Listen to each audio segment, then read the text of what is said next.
Well, a warm good afternoon to everyone. It's our first time, or my first time, in Phoenix for services. We've been down here to visit friends a few times. My wife has been here for church a couple times, so it is nice to be here. I want to say hi to those that we've known for years. Nice to see the Hoyers again, several others, Jerry and Karen. It's good to be in a place where I've heard so much about. And the Elliots, of course, are now coming up to our neck of the woods. We want to thank you for allowing them to come up. They'll be a great blessing to the Northwest, and I think they will enjoy their time there very much, and they'll be greatly appreciated. We had a wonderful winter, almost no rain except for a few downpours, somewhat like what you get, I understand, in maybe early summer, middle of the summer. And the last few weeks, it's been 60s and sunny. Had to mow my lawn the day before yesterday before we left. Mr. Elliott and I were out in Cincinnati last week. We actually had it the week before last, and they had about 12 inches of snow on the ground. We arrived on Sunday. It was about 20 degrees. By Monday morning, it was 9 below zero. And I called my wife up. She said, the lawn needs mowing. You better get back here and mow the lawn. The sun's out, blossoms are out. So I do hope if we ever do decide to move the central office, it'll be moved to the Northwest. But we will see. You may have heard a few things about Washington State. Just let me tell you that all you hear is not 100% accurate. It is dominated by a very severe metropolitan mentality in the Seattle area. That does not reflect the majority of the people that live in other parts of the state. We are noted for things along the, let's just say, the edge of socialism, things like assisted suicide, the first state to pass gay marriage laws. We also have things now like, you may have heard of this grass that people smoke or roll up called pot. We, along with Colorado, have led the nation in some of those pioneering things. It's really a sort of an interesting place to live because it's like every day, whatever crazy thing has been done in the past, something crazier happens. For instance, 2 years ago, the mayor of Seattle, I think it was Nichols, they changed them quite often. He decided that people needed to learn to ride bikes. So he had the police cordon off certain housing areas during the week, and people were driving home, and all of a sudden they couldn't drive home because their street had been declared a car-free zone for 3 days. So people carrying groceries and trying to get back and forth either had to find some place to park, which was almost impossible. Downtown parking in Seattle is $8 an hour. It can cost you more to park than to go to dinner sometimes. And there was enough, let's say, complaints raised after that was done 3 or 4 times, that the next idea was to cordon off parking spaces downtown as picnic areas for homeless people. And I saw this with my eye. I was down there trying to find one of these $8 an hour places to park, and there's these homeless people with their blankets sitting in one of the parking lots. The problem was they're on the street, and there's cars going by at 40 miles an hour, and every now and then one of the homeless people would get bumped by one of the cars, so that didn't work well either. But just suffice it to say that nothing shocks us, and we do know that someday Jesus Christ is going to return, going to solve a lot of the issues. But the story of mankind fumbling around, trying to govern himself and trying to figure out what is best. Oh, the latest one. About a month ago, it became the law in Seattle, and they've always done this, at least as they said they were going to, but they literally go through everybody's garbage, and if you have, it used to be if you had recyclables in your garbage, you were fined $50. Now, these guys that are going through your garbage are making about $120,000 a year as garbage men. But now, if you have garbage in there that should be in a compost, they have like 4 different garbage cans. You got plastic, you got paper, you got garbage, and you've got your compostable garbage. So now they go through your garbage, and if you have, you know what compostable garbage is? I mean, it doesn't smell good, it's ugly, it's squishy, it's various colors and fumes. And if you have that in your regular garbage, then you get fined $50 or $100. So just be forewarned that whatever you hear about Seattle, it's probably true. And it's sad because it is such a gorgeous city. I mean, with the ocean, with the Puget Sound, with the mountains in the back, and it's just about the most gorgeous setting. When they call it the Emerald City, they truly are saying with some accuracy what it is. But it is also, I think, just a challenge every day trying to figure out, what those powers that be are going to do. So you can understand why perhaps many of them come down here for the winter months. Having said that, I want to ask you a question today, and that is, what is the most harmful drug you can become addicted to? Most of you are familiar with harmful drugs, at least you've heard about them in the news, hopefully. Pot, of course, becomes very addictive. My wife works with people with disabilities. It's almost impossible in her business to find anyone under 50 anymore that hasn't got a list of drugs they've been addicted to. I have a niece, unfortunately, and some other relatives terribly addicted to what is it? It's the one that's gotten really cheap. Not cocaine, it's the other one that's really bad. Heroin. It's like $10 a shot now on the streets. Used to be hundreds. And of course, our family is struggling, and some of my extended family is struggling with that. But there's a drug each one of you may have already had experience with that's just as dangerous, and I want to talk about that drug today. In fact, I brought some.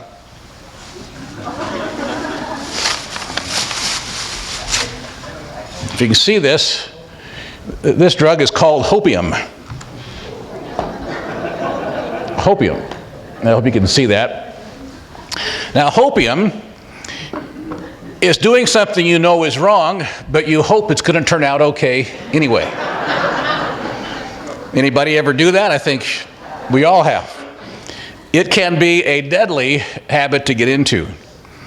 I want to go through the example of someone today who lost everything he had because he was addicted to hopium. He was wealthy, he had a large family, he had a tremendous future, and he lost it all because of his addiction to hopium. His story begins in Genesis chapter 11.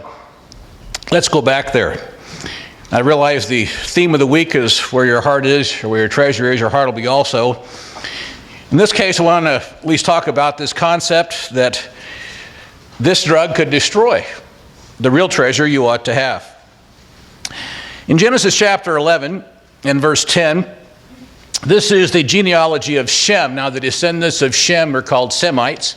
It is not just the descendants of Eber, who are the Hebrews, but the descendants of Shem are called Semites. When we talk about anti-Semitic, it actually is a much larger number of people than what we normally interpret that as. When he was 100 years old, he begat Arphaxad 2 years after the flood. And we have a lineage here. Lineages are very important to God. His concern with family heritage, I think, is something that we need to think about from time to time. And down in verse 27, this is the genealogy of Terah.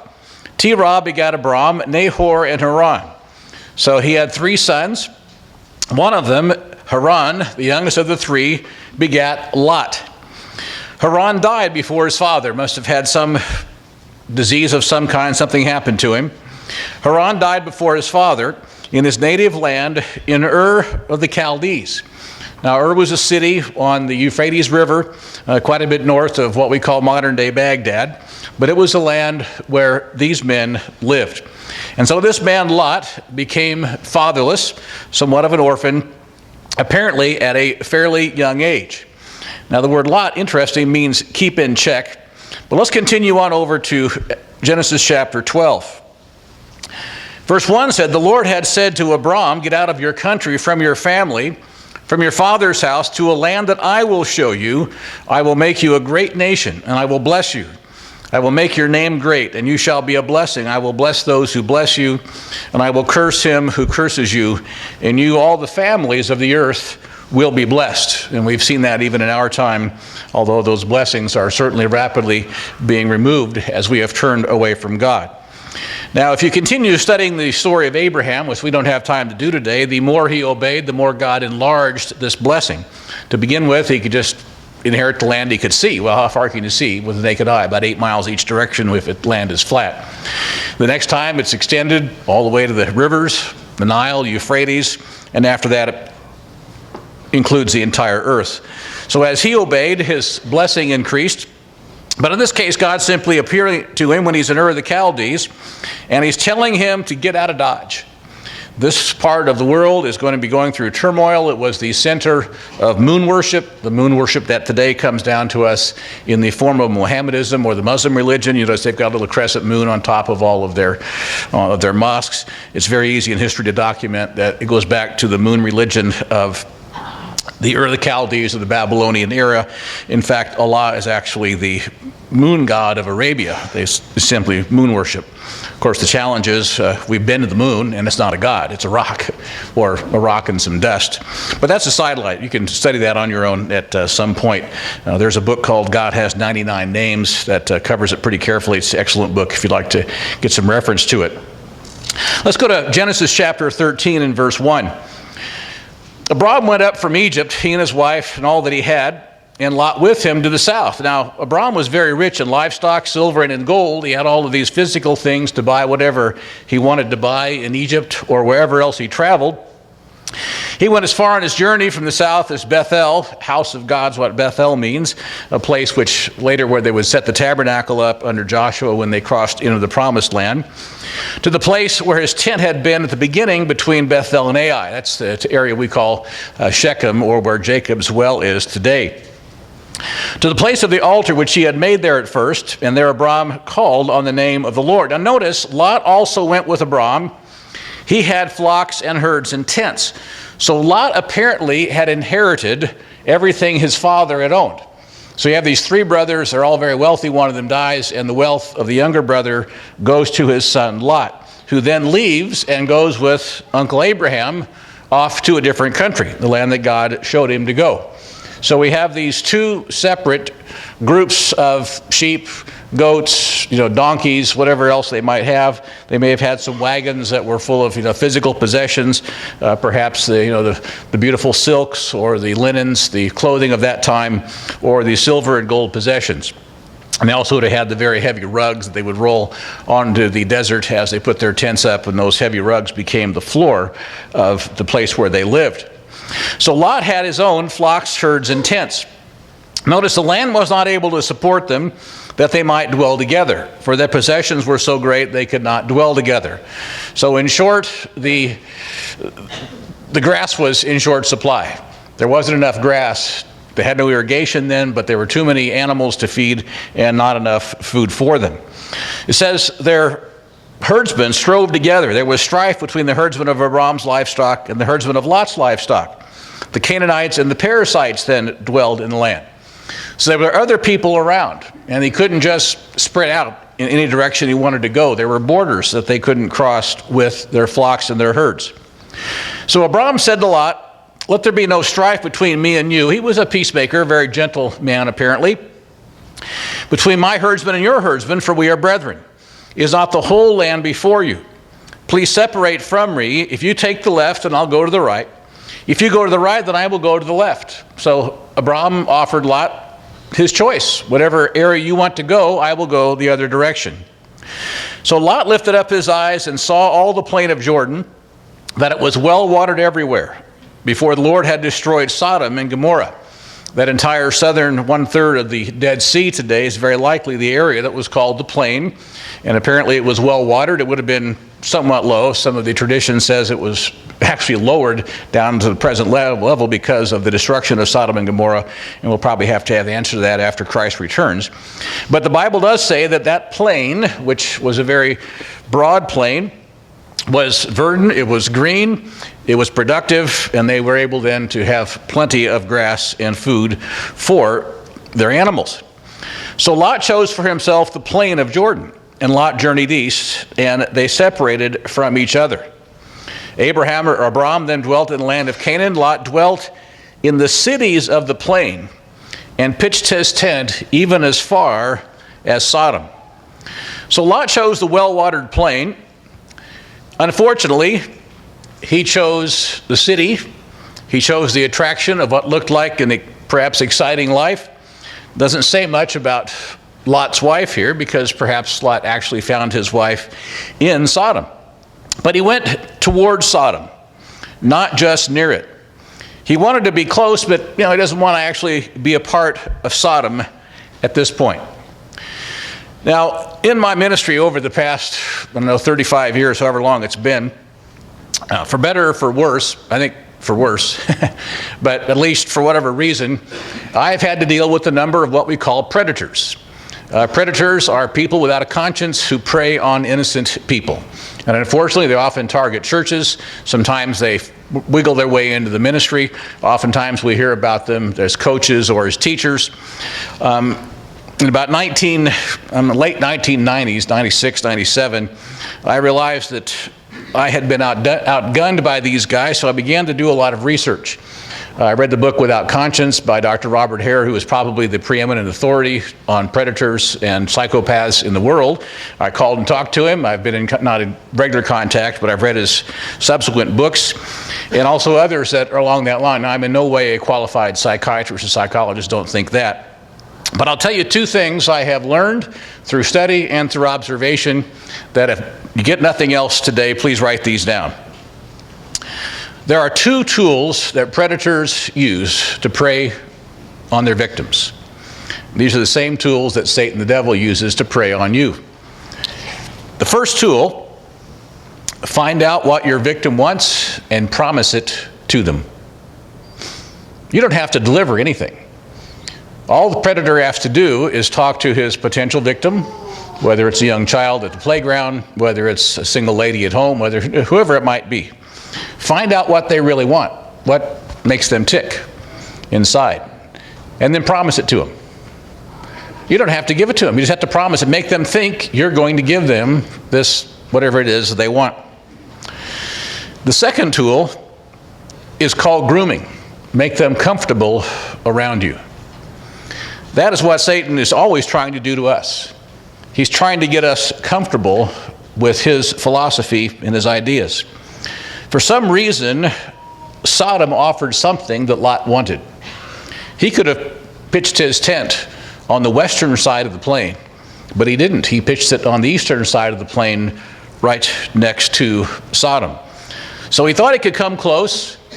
He knew there was something there that he wanted, and he began to get groomed. He began to think, well, it's okay, it's bad, but it's okay, it's sort of normal. If you want an example of that, I'm sure you're familiar with 40 years ago. The very idea of homosexuality was repugnant to the average American. We all knew it was wrong and evil. But they have blasted you in the face, in the ears, everywhere you go for the past 30 years on TV and entertainment. And we have all, as a society, been groomed by that group to accept not only their lifestyle, but now basically our national religion is that we must endorse it or else.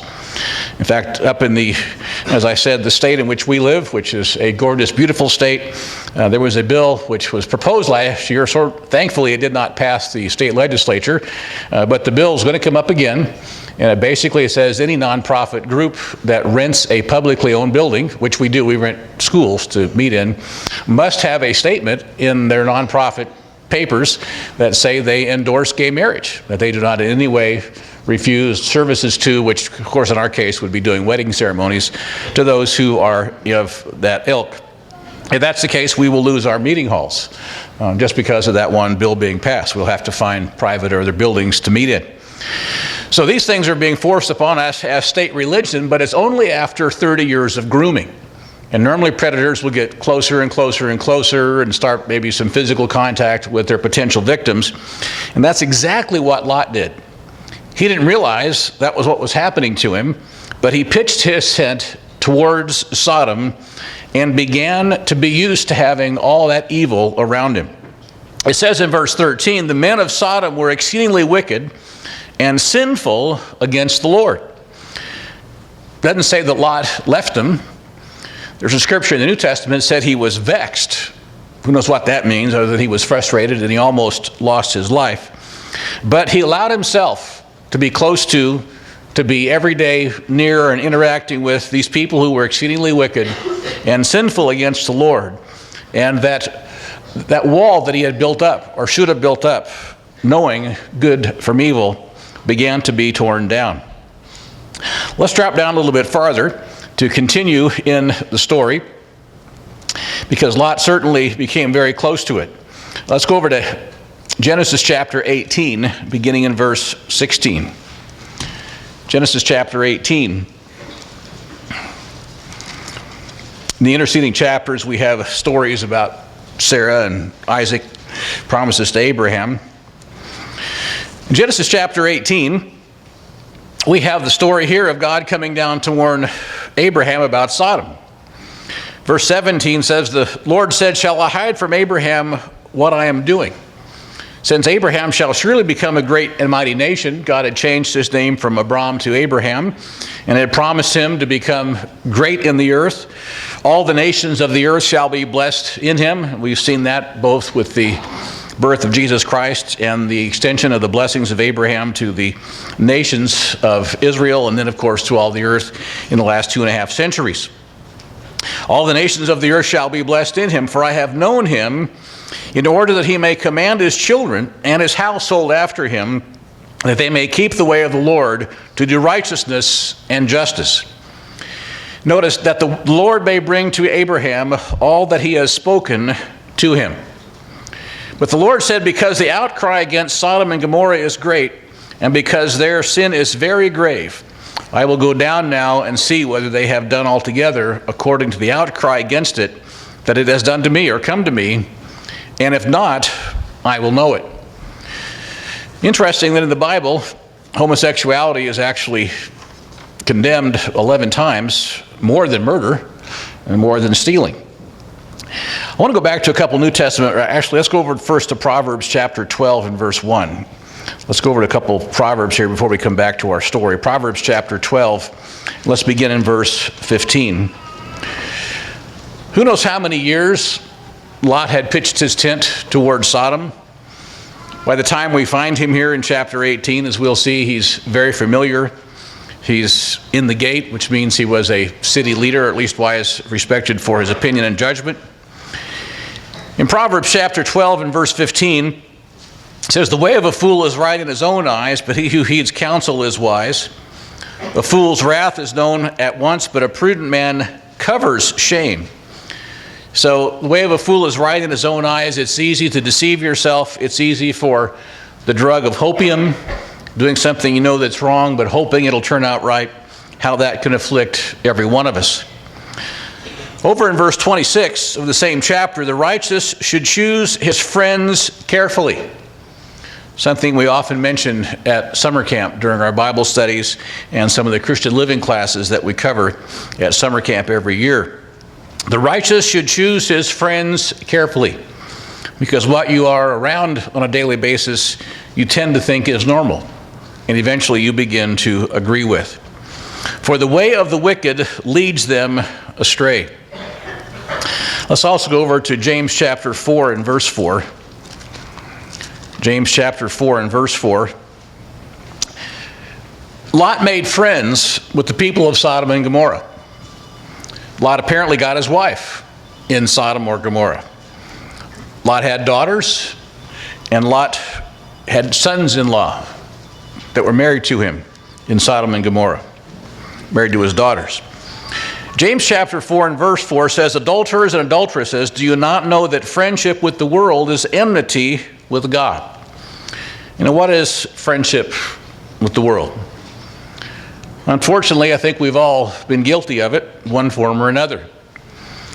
What passes now for entertainment in movies 20, 30 years ago would have been called hardcore pornography. Some of the vile messages that are blasted on the airwaves, we sort of get used to. I think so many people I know, especially just people that have families with children, have just turned away from even having a television, or if nothing else, at least not having cable or satellite dishes, but just perhaps getting these education channels. Even my son with our 3 granddaughters has gotten rid of his cable TV and just has it's a Hulu or something. I'm not sure exactly how they work. We've got one of these little Amazon things that we can get YouTube stuff on. I do like watching war movies on Amazon. You know, my wife doesn't like me watching so many war movies, but you know, it's all history, so it's history. So years ago, she got a little upset with me and said, you know, all you're doing is reading all these war books all the time. You know, shouldn't you have some variety in your life? So I came back with a new set of books, and she asked what it was. I said, well, this is about the Revolutionary War. She said, well, I thought you were going to quit doing that. I said, well, this is a different war. You know, this is not World War II. This is the Revolutionary War I'm studying about now. So you can't have a little bit of variety in your war history, but that's a sidelight. I think the point is that so many people that want to obey God are realizing now that the messages that are sent out even in the commercials, for someone that likes to watch football. And I really appreciate the fact that nobody has mentioned the last play of the Super Bowl since I've been here. That's very, very nice of you not to mention that. But the commercials, it's hard to even watch sports anymore, a game you want to see, because the commercials are so full of vile stuff. But we can become inured to it, we can become friends with it, just like Lot did. The last part of this verse says, whoever therefore wants to be a friend of the world makes himself an enemy of God. Lot tried to have it both ways. He tried to be a friend of the people in Sodom and Gomorrah, and yet he became virtually an enemy of God, not even knowing he was going through that process. Let's go back now to 2 Corinthians chapter 6 and verse 11. 2 Corinthians 6 and verse 11. Kind of continue on the same vent, same theme. It says, O Corinthians, we have spoken openly to you, for our heart is wide open. You are not restricted by us, but you're restricted by your own affections, see, their own emotions. They had their own form of hopium, I would say. In return for the same, I speak to you as children, you also be open. Do not be unequally yoked together with unbelievers. For what fellowship has righteousness with lawlessness? Sodom was a land of lawlessness. There were no commandments of God being carried out. In fact, they were being flaunted in the open. It was a land of lawlessness. What communion has light with darkness, or what accord has Christ with Belial? What part has a believer with an unbeliever? And he finally says in verse 16, what agreement has the temple of God with idols? Because indeed, that type of behavior in Sodom was idolatry, just in a very, I guess, obvious form. Now let's go back to Genesis chapter 18. Abraham did not understand. This is kind of an odd observation in Genesis 18. That Abraham didn't understand how wicked Sodom was. He knew it was a city. He knew it was down there in the green, well-watered plain. Perhaps he had heard, some reports about how bad things were and about how evil they were. So verse 22, the men turned away from there, chapter 18, verse 22 of Genesis. They went towards Sodom. But Abraham stood before the Lord. Abraham came near and said, well, would you also destroy the righteous with the wicked? Suppose there were 50 righteous within the city. He thought there might be 50. He didn't know just how thoroughly wicked Sodom had become. He said, you're going to slay the righteous with the evil? Verse 25, far be it from you to do such a thing as this, to slay the righteous with the wicked, so the righteous should be as the wicked. Far be it from you. So the Lord said in verse 26, if I find in Sodom 50 righteous within the city, I will spare all that place for their sakes. And you are familiar with the story. He goes down to 45 and then 30 and finally 10. Maybe Abraham's thinking, last I heard there weren't really very many righteous people there, so let's kind of get this number down a little bit. Maybe I think the number 10, and I'll tell you why I believe he said 10. This is my opinion from what I can discern from the scriptures. You would have Lot and his wife. Lot apparently had 4 daughters. 2 of them were married. So you've got 8. But maybe he thought the other 2 were also married or they were betrothed. So in Lot's family, there would have been 10 people. And so Abraham finally says, okay, God, what if we only have these 10? Can you spare the city or, spare it for their sake, get them out? So my guess is that Abraham is thinking that there are 10 people in Lot's family that would be able to be saved. So he said in verse 32, let not the Lord be angry, but I'll speak once. Suppose 10 should be found there. And he said, I will not destroy it for the sake of 10. So 10 people would have saved a city. There were not 10 that were saved. But it does beg the question, what is the number today? How many righteous people do there have to be left in this country before God says, I'm sorry, Leviticus 19 says you'll be spewed off the land because of what you're doing.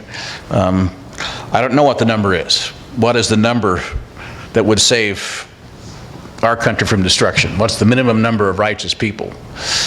I don't know what it is. I know God knows what it is, and perhaps someday we will find out. No doubt Abraham was very concerned about what his nephew was doing.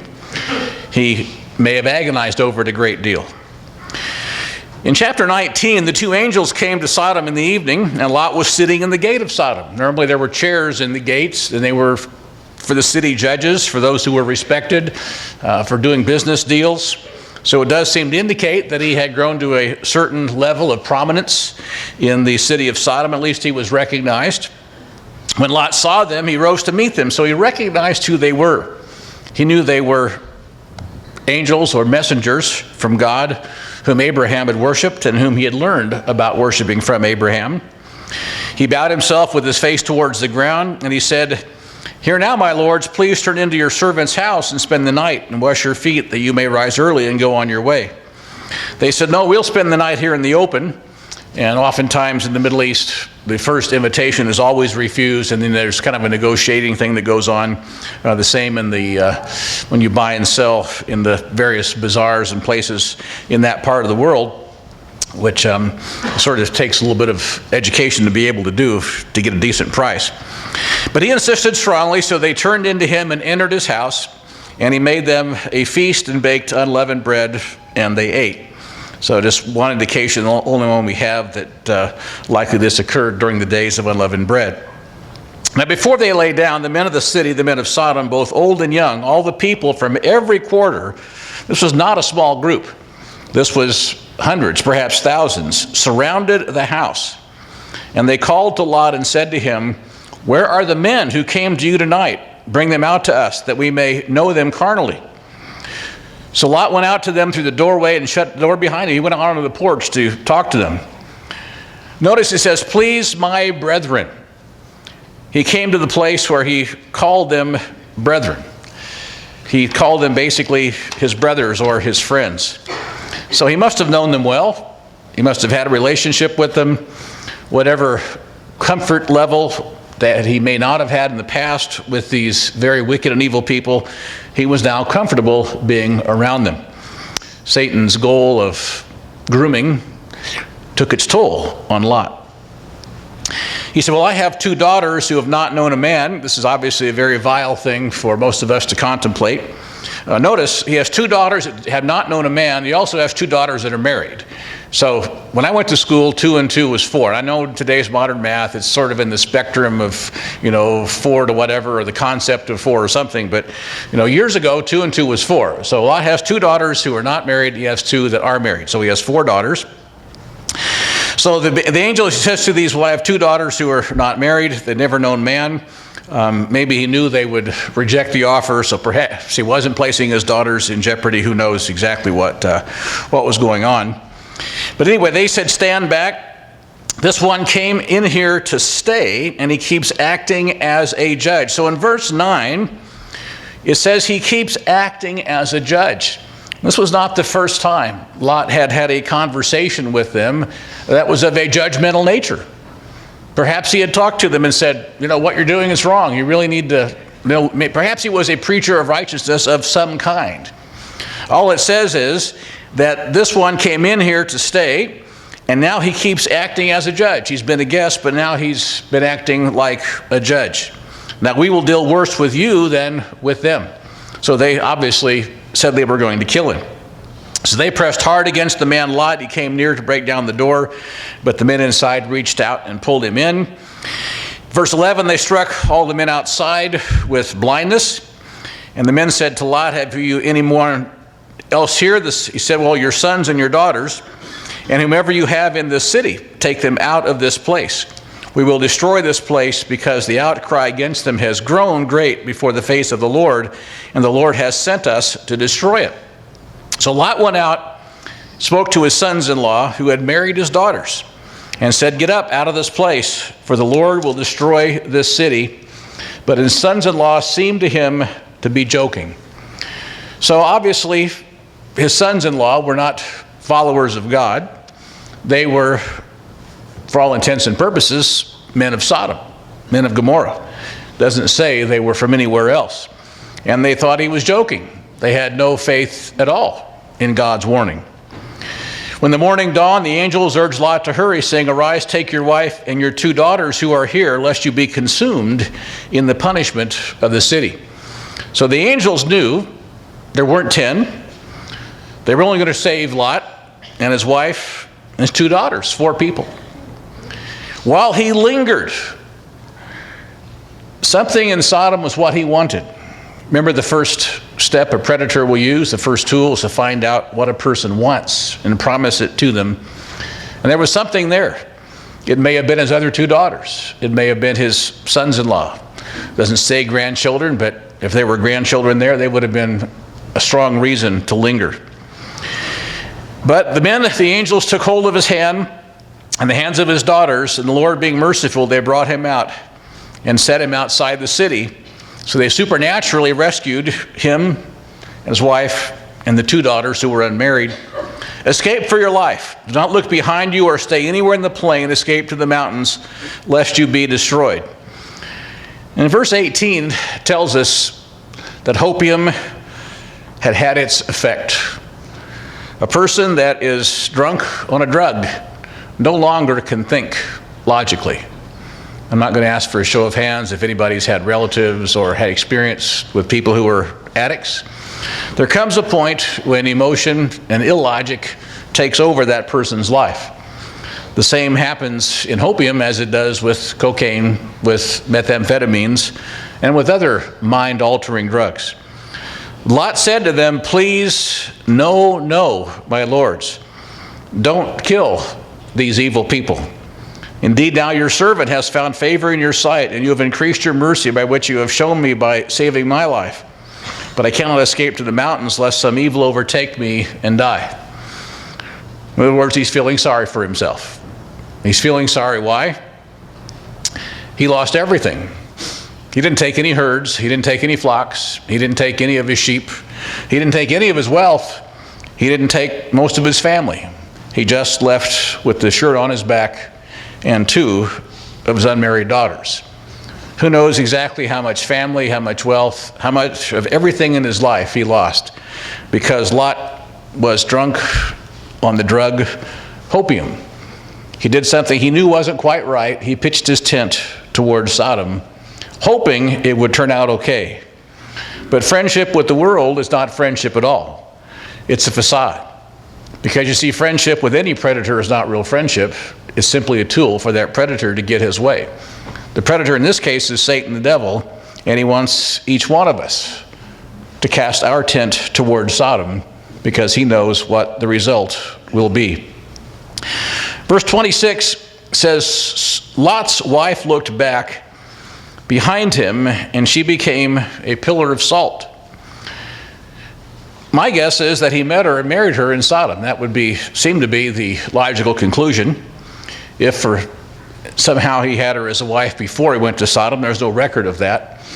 But if he did, then she was completely seduced by that culture, and she really wanted the high life, the fancy clothes, the dances, whatever they offered there in this city of the plain. She wanted, and she simply was not able to turn away from it. So she became a pillar of salt. You go to that part of the world, there must be 10 pillars of salt that are labeled Lot's wife. If it was a pillar of salt, like we understand salt, it would have been washed away years ago. But it's kind of like pieces of the cross going through Europe. There's enough pieces of the cross in churches in Europe to build several massive skyscrapers. But obviously, those relics are long gone from time. But Lot's wife looked back. We don't know too much else about her. Apparently, she felt she could marry Satan's world, stay in Satan's world, and not be affected. She was wrong. And she was taken by God because perhaps she was a pull that pulled Lot the wrong way. Lot went to Sodom, a very wealthy man. He had flocks, he had possessions. He had children that were born, at least 4 daughters. He had sons-in-law. Because of his addiction to hopium, he came out with nothing except 2 of the daughters. No flocks, no wife. Let's go back to Mark chapter 9 and verse 42. One of the things we teach campers every year, and you'll have to forgive me for talking about summer camp. I'm always recruiting youth to come to Northwest Camp, which I think is the most incredible piece of real estate I've ever seen for a summer camp. It is stunningly gorgeous. But tomorrow is Sunday, March 8th, I believe, and that's the day our web page is open. So my life will be chaos for the next 2 to 3 months, with campers applying, staff applying, scholarships, calls about transportation, on and on it goes. And just before we left, in fact, on Friday night late, before we were able to actually, Thursday night late, before we got on the plane Friday to come here, I finally was able to finish all of the Christian living classes that will be used in all of the camps during this coming year.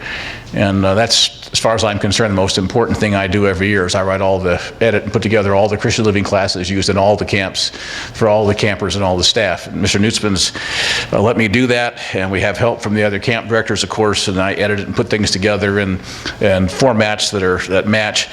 But since we've done that, we have a package, we have a theme, we have daily themes, we have a Christian living class given in the morning, and every activity, those lessons are illustrated and talked about, and the campers do their memory scriptures as they're going back and forth between their activities. And we also even have the campfire story at night, illustrating that theme or that lesson of the day. So when the campers leave, they have a complete package of scriptures, of lessons, and a theme that hopefully will carry them throughout certainly the next year, but perhaps throughout their life. And at the feast, we always do some reviewing at the youth Bible study at the feast. It's amazing how many of these scriptures and the themes the campers can all remember. So it is having a good effect, and certainly it's a wonderful thing to be able to do. I wish we would have had this same type of camp all during the history of God's church, rather than perhaps larger camps focused more on activities. But thankfully, I believe we're doing a lot of good now with the summer camps that we have, and with really the youth programs overall. And I would like to, honestly, while I'm here, don't want to forget thanking Randy and Kay Scriber for their help with this youth program that I'm sort of overseeing it as being part of, my committee on the council sort of oversees, but we haven't had to oversee much because they've done such a fabulous job. And I just really want to thank them for all they've done, and any of you that have had a part in it. Now, having said all of that, let's go to Mark chapter 9 and verse 42. Jesus Christ said, "Whoever causes one of these little ones who believe in me to stumble, it would be better for him if a millstone were hung around his neck and he were thrown into the sea." So having a millstone and drowning is better than causing a little one to stumble. If your hand causes you to sin, cut it off. It's better for you to enter into life maimed rather than having two hands and go into Gehenna fire, or hell, into fire that shall never be quenched. So he's saying whatever causes the offense, whatever causes hopium to grow, whether it's grooming, becoming familiar, whether it's having something you want that you really shouldn't want, that you're attracted to, whatever it is, cut it off. Verse 45, if your foot causes you to sin, cut it off. It's better for you to enter into life lame, rather than having 2 feet, be cast into the grave. And of course it says the worm dies not, which simply means the bodies are consumed. Verse 47, if your eyes cause you to sin, pluck it out. It's better to enter the kingdom of God with one eye, rather than having 2 eyes and be cast into hellfire. Verse 49 says, everyone will be seasoned with fire, and every sacrifice will be seasoned with salt.